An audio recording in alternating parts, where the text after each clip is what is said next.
ලස්සන දවසක් ප්‍රාර්ථනා කරන ගමන් අද ඔයාලව එක්ක යනවා හිත නිවෙන කුරුළු හඬ ඇහෙන තැනකට.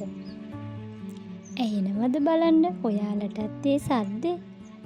මේ ආව ගමන එක දවසකට කලින් ආව ගමන.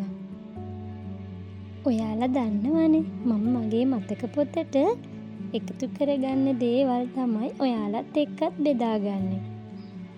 පහුගිය දවස්වල මගේ ලොකු පුතාගේ සාමාන්‍ය පෙළ විභාගය තිබ්බනේ. ඉතින් ඒකට අපි ගියා පත්තිනි දේවාලයකට එයාට බාරයක් වෙන්න.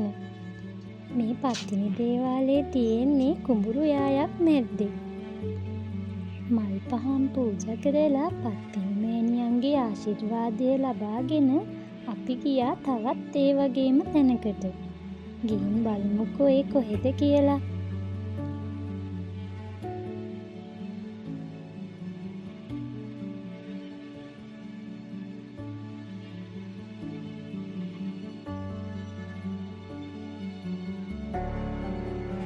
මේ තියෙන්නේ පුරාණ අයනායක දේවාලය.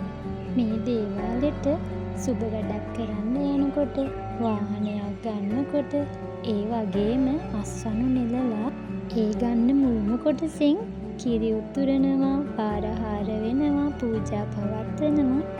ඒ වගේ ගොඩාක් විශ්වාසයෙන් බැතිමතුන් යන තැන. මෙතන මේ තියෙන නුග ගස් ගොඩාක් පරණයි. ඉතින් මේ වගේ නම් මෙන්න මෙයාලා තමයි අයිතිකාරයෝ වෙලා ඉන්නේ. ඇතුළට මම ෆෝන් එක අරන් ගියේ නැහැ.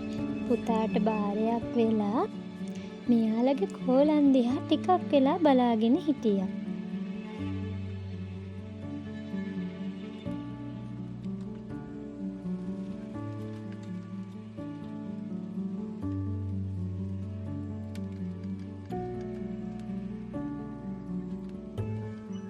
ඔන්න අපිට කිරිබතුත් හම්බුණා. අපි ඒකත් කාලා ඉක්මනින් ගෙදර ආවා. මේ බලන්නකෝ ඒ එනකොට මෙයාට තියෙන සතුට. මේ ඉන්නේ අපේ අලුත් සමාජිකයා. අපේ චූටි බබාට මන් දුන්න පොඩි වැඩක්. හවස ටී ටයිම් එකට බඩිරිඟු ටිකක් බෙදලා තේබුමු කියලා හිතුණා. ඒ නිසා මම එයාට බඩිරිඟු ටික ඇටවෙන් කරන්න දුන්නා. ඉඳගෙන කරන එකනේ. මොකද මේ වගේ වැඩ දුන්නාම එයාලගේ මනසට හොඳයි කියලා මම අහලා තියෙනවා. එහෙනම් ඔන්න බඩිරිඟුත් එක්ක රසම රස තේ එකක් බොමු. පුතාගේ ඉස්කෝලේ එයාලගේ පන්තියෙන් සංවිධානය කරලා තියෙනවා බෝධි පූජාවක් අද හවස.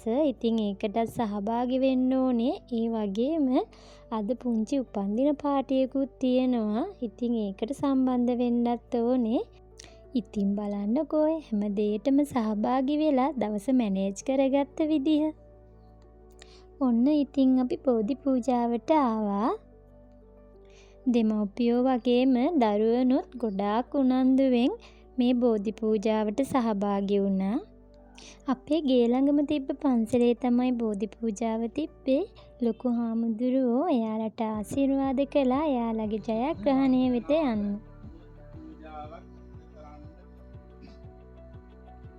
බෞද්ධයන් වශයෙන් අපි මේ ජීවිතේ වටිනා ප්‍රමුඛ කඩයින් පසු කරනකොට ඒ බුදු ගුණ, දහම් ගුණ, සංඝ ගුණ ආශිර්වාදේ ප්‍රාර්ථනා කරලා මගේ දරුවා වගේම මේ විභාගයට මුහුණ දෙන සියලුම දරුවන්ට ඉහළම ප්‍රතිඵලයක් ලැබෙන්න කියලා මං හදවතින්ම ප්‍රාර්ථනා කරනවා.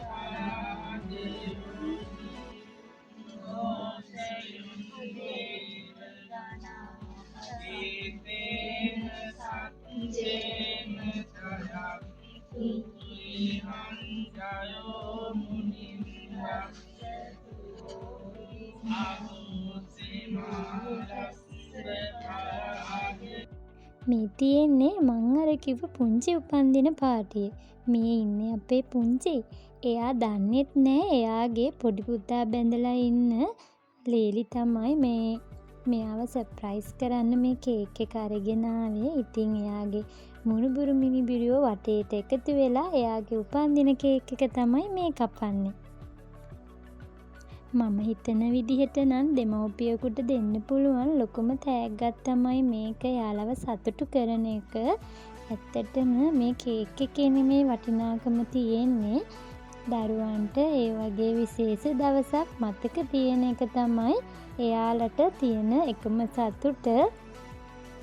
ඉතින් ඒ වගේ පුංචිගේ උපන්දිනේ දවසේ එයාව සතුටු කළාට මම ඒ නංගිට ගොඩාක් ස්තුති කරනවා. මොකද ඒ වගේ ලේලිවරු දැන් හරිම අඩුයි. මගේ පුංචිට ඉන්නේ පුතාලම 3 දෙනෙක්. ඉතින් ඒ දෙන්නෙක්ගේ පුතාලා තමයි මේ ඉන්නේ. ලොකුම පුතාට ඉන්නේ දුවෙක්. එයාත් ඇවිත් ඉන්නේ. මම එයාවත් පෙන්නන්නම්කෝ. මේ උදේ කේක් කපන වෙලාවේ නම් මට යන්න බැරි වුණා. මොකද මම පුතාට බාරයක් වෙන්න ගියපු නිසා.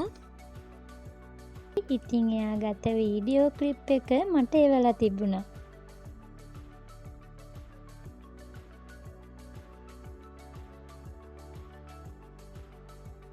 මුලින්ම පුංචි අපේ බාප්පට තමයි මේ කේක් කවන්නේ.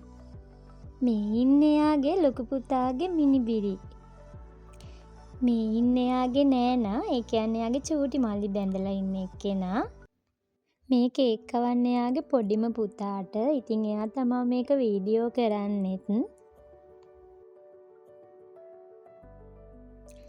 මෙන්න මේ ඉන්නේ එයාව සර්ප්‍රයිස් කරපු එයාගේ පොඩි පුතා බැඳලා ඉන්න දුව.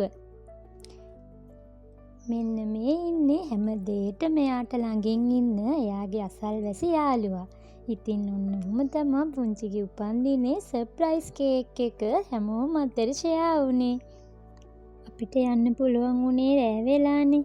ඉතින් ඒ ටික බලන්න ඔයාලා හැමෝටම බුදු සරණයි ගිහින් එන්නම්. ආයෙත් අලුත් වීඩියෝ එකකින් හමු වෙමු.